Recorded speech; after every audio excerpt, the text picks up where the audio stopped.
can't believe I went for the special for 2 Red Bulls, and these are like the bigger Red Bulls too. They're 12 ounces instead of 8.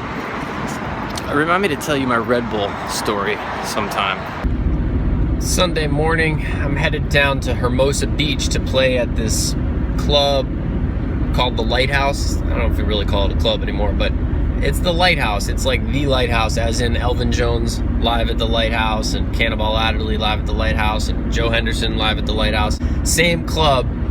This lady, Gloria, has been running it, like her husband established it back in the 50s, and she's been running it ever since he passed, and I think she's in her 90s.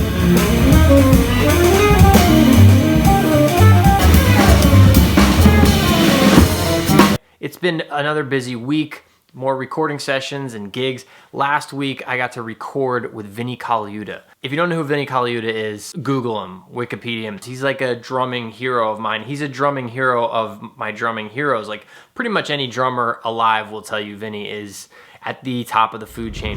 It's about 9:30, almost 9:30 in the morning. I'm on my way to a recording session with one of my musical heroes, Vinny Colaiuta. There's a vlog a few episodes back, I want to say in the 60s somewhere. I went to see Sting and Peter Gabriel together at the Hollywood Bowl, and Vinny was playing drums, and I got to see Vinny and Sting play together, playing songs from one of my all-time favorite albums, Sting's 10 Sumner's Tales. And I got to hear Sting and Vinny play If I Ever Lose My Faith. It was a real life highlight moment for me. So I'm excited for this recording session. I'm definitely nervous, but I'm trying to sort of push that down, because the last thing I want to do is go into a session like this all sort of with hero worship. You know, I'm just there to do a job, like he's there to do a job. But I'd be lying if I said I wasn't extremely excited.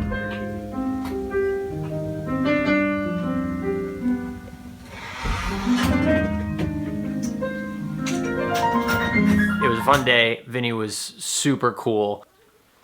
So Yaron, one of my online students, he asked a great question in our forum about transcribing traditional versus modern players. And I think it's a really great question. Here's what he says. As a classical saxophonist, I'm still relatively new to jazz. What I'm still struggling with is what to focus on for transcriptions and learning the jazz language. My teachers are hammering on studying the jazz language of the 50s. Stitt, Mobley, Dexter, Rollins, Gray. Okay, to learn the language of navigating the changes in standards. But is there any harm in studying or transcribing quote-unquote modern jazz and originals, say like Bob Reynolds and Ben Wendell and others next to it? Should we really focus solely on the traditional side? I know that by learning a language, we start off by learning from our parents, but they don't speak like our grandparents did, because the language evolves every generation. And so we start learning from our friends, elders, brothers, and sisters. Of course, we all have the same roots, but still, I hope this makes sense. Those are really good points. Great way of looking at it. And I always love the language comparison or metaphor, because of course it is a language. Playing music, improvising, jazz, it is all a language. And I do believe that the best way to learn it is orally, not visually. The same way that kids, that we all learn how to speak, we all learn orally, not visually. That's just a fact, at least at first. So my answer to that, my short answer to that is both. I think that you have to do both. I mean, I think you're gonna be better off if you transcribe both. That language from the 50s, that is the meat and potatoes. I'm digging into, well, I have this little project for myself right now going where I'm trying to listen to an album a day, like a full album. This morning it was Rini Rosnes's album, As We Are Now, with Chris Potter, Jack DeJohnette, and Christian McBride. Great album from 1997 that when I hear tracks on this, like Black Holes, the first one, and number 2, The Land of Five Rivers, where he's playing soprano, I haven't heard this in, I don't know, 10 years. What I hear is stuff that I learned from transcribing Potter on this way back when that has now seeped into my playing. And so it's like hearing this echo of something I don't know how to describe it. It's familiar. Yesterday, I listened to this album, Dubai, by Billy Drummond, which features Chris Potter and Walt Weiskopf. Billy Drummond is, I don't know if anymore, but at least at the time, was married to Rini Rosnes, okay? And Walt Weiskopf plays tenor on this along with Chris Potter. Chris Potter plays tenor on this, but they recorded a Walt Weiskopf song. Just interesting to note. Where was I going with this? Oh, right next to these modern CDs, I have this complete, like this huge box set of dial recordings of Charlie Parker? The complete Savoy dial recordings, 1944 to 48.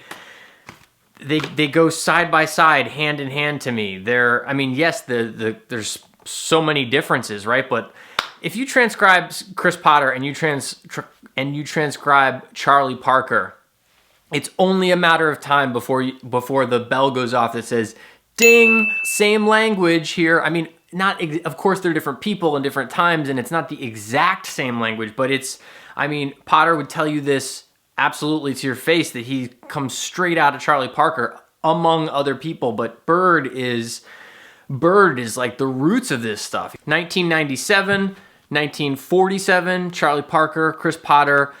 I have so much to learn from both of them. I mean, there's just absolutely no reason why I'm ever going to say, oh, I shouldn't get transcribe or listen to this in favor of this, and vice versa.